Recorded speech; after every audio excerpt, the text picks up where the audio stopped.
ලෝකයේ අකුසලයේ එන්නම වැඩි වෙනවා. එහෙම වුණාම වැදූ මෑණියන්ය, සුළු මෑණියන්ය, නැගණියන්ය, නෑනාය, නැන්දාය ආදීහි ભેදයක් නැතිව මිනිසුන් තුල රාගය උපදිනවා කියලායි ධර්මයේ තියෙන්නේ. දැන් බලන්න ඒක එහෙම වෙලා නැද්ද කියලා. හොඳට කරුණු ගවේෂණය කරන්න. මීට අවුරුදු 2500කට කලින් කියපු දේවල් දැන් සිද්ධ වෙමින් පවතිනවා. ධර්මයේ තුල පැහැදිලි කරනවා පුරුෂයන්ට පුරුෂයන් පිළිබඳවත්, ස්ත්‍රීන්ට ස්ත්‍රීන් පිළිබඳවත් බලවත් වූ ඡන්ද රාගය උපදින්නේ සමාජය විනාශ වීමේ ආරම්භයේදී බව. ඒ වගේම දෙමව්පියන්ට නොසලකීම, මහානදම් නොරැකීම, බඹසර නොරැකීම, කුල දෙටුවන් නොපිදීම ආදිය මේ සමාජයේ විනාශය ආරම්භ වීමේ ලක්ෂණයක්. ඇත්තටම අද වෙද්දී එකක් නෑර මේ හැම දෙම ඊටාම බරපතල විදියට සිද්ධ වෙනවා. එක පැත්තක පියා දියණිය දූෂණය කරනවා. අනෙක් අත පුතා මව ඝාතනය කරනවා. අනියම් සම්බන්ධතා නොමැති කෙනෙක් හොයන එක අද වෙද්දී කලුනික හොයනවටත් වඩා අමාරු වෙලා. මෙහෙම සමාජයකටයි මහා රාවණා දර්ශනය පැහැදිලි කරමින් ඉන්නේ. වැරදි සිද්ධ වෙන්න පුළුවන් ඕනම කෙනෙක් අතින්. පළමු වතාවට යමක් සිද්ධ වීම වරදක් නෙවෙයි.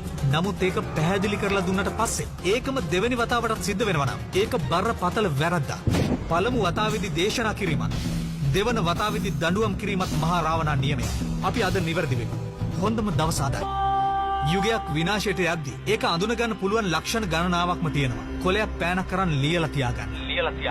යුගයක් විනාශයට යද්දී සියලු රස අන්තර්දාන වෙනවා. LV අන්තර්දාන වෙනවා. අමු සහල් සහ වරා සහල් අග්‍ර භෝජන බවට පත් වෙනවා. මෙතනදී අමු සහල් සහ වරා සහල් කියන්නේ කිසිම ගුණයක් නැති, අතිශයින්ම දුර්වල, කිසිම ප්‍රයෝජනයක් නැති සහල් විශේෂ. ඒ වගේම ප්‍රාණඝාතී ආදී දස අකුසල් වර්ධනය වෙනවා. කුසලයේ කියන වචනය පවා අතුරුදන් වෙනවා. ඒ වගේම ධර්මයේ තුල සඳහන් වෙනවා මේ කාලයේදී මව මැරු, පියා මැරු, මහාන බමුණන් මැරු අයව සමාජයේ විසින් පුදනු ලබනවා කියලා.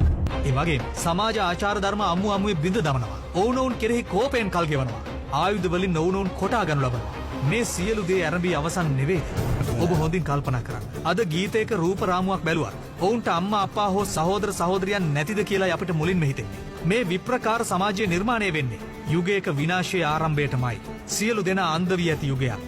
නිර්වත් වීම විලාසිතාවක් කරගන්න තරමටම අඥාන සමාජයක්.